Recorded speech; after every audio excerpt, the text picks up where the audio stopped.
Pada segmen video ini, saya akan menjelaskan tentang pengintian dalam precipitation hardening. Pada segmen video sebelumnya, saya sudah menjelaskan mengenai antarmuka fasa endapan. Ada 3 tahapan dalam precipitation hardening, yaitu dari awalnya fasa matriks alfa aksen yang metastabil dalam keadaan lewat jenuh setelah didinginkan cepat seperti ini. Atom-atom unsur pemadu tidak mempunyai waktu yang cukup untuk berdifusi, sehingga masih tersebar di dalam matriks. Kemudian saat dilakukan etching, terjadi tahap 1, yaitu pengintian di mana atom-atom unsur pemadu akan mempunyai aktivasi termal untuk berdifusi, membentuk inti dari fasa endapan seperti ini. Kemudian pada akhir tahap pengintian akan terbentuk inti-inti fasa endapan seperti ini.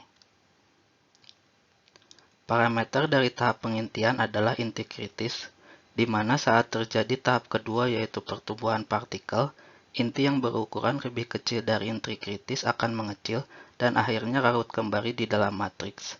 Sedangkan inti yang berukuran lebih besar dari inti kritis akan tumbuh membesar, dan terjadi pertumbuhan partikel seperti ini. Sehingga terbentuk fasa endapan yang terdistribusi merata dalam matriks seperti ini yang akan menghasilkan penguatan paring optimum atau puncak kekerasan. Jika etchingnya masih dilanjutkan atau paduan digunakan pada temperatur tinggi, maka akan terjadi pengkasaran partikel atau coarsening, di mana fasa endapan akan berusaha menjadi fasa stabilnya dengan membentuk endapan yang lebih besar, sehingga akan terjadi difusi atom dari unsur pemadu dari endapan yang berukuran lebih kecil ke endapan yang berukuran lebih besar. Kemudian endapan kecil akan mengecil dan larut, sedangkan endapan besar akan membesar seperti ini. Sehingga dihasilkan fasa endapan yang stabilnya, misalnya endapan theta, di mana akan terjadi penurunan kekerasan dan kekuatan karena jarak antar partikelnya membesar, sehingga kurang menahan pergerakan dislokasi. Ada 2 cara dalam pengintian, yaitu pengintian secara homogen dan pengintian secara heterogen. Secara umum perbedaannya adalah pengintian homogen terjadi atau mulai menginti pada tempat selain pada cacat kristal atau defek.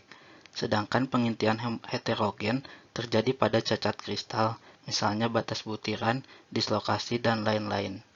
Jadi pengintian homogen dapat terbentuk di dalam butiran pada daerah biru seperti ini. Sedangkan pengintian heterogen dapat terbentuk pada batas butiran dan pada dislokasi seperti ini. Parameter dari proses pengintian adalah terbentuknya inti kritis endapan dalam matriks alfa dan akan ditinjau dari aspek termodinamika, yaitu melihat mudah atau tidaknya untuk membentuk inti kritis, dan secara kinetika dari lama waktu untuk membentuk inti kritis atau kecepatan pengintiannya. Di mana hal ini akan dibahas lebih lanjut pada modul video selanjutnya. Sekian segmen video kali ini, semoga Anda dapat memahaminya dengan baik. Terima kasih atas perhatiannya dan selalu jaga kesehatan Anda.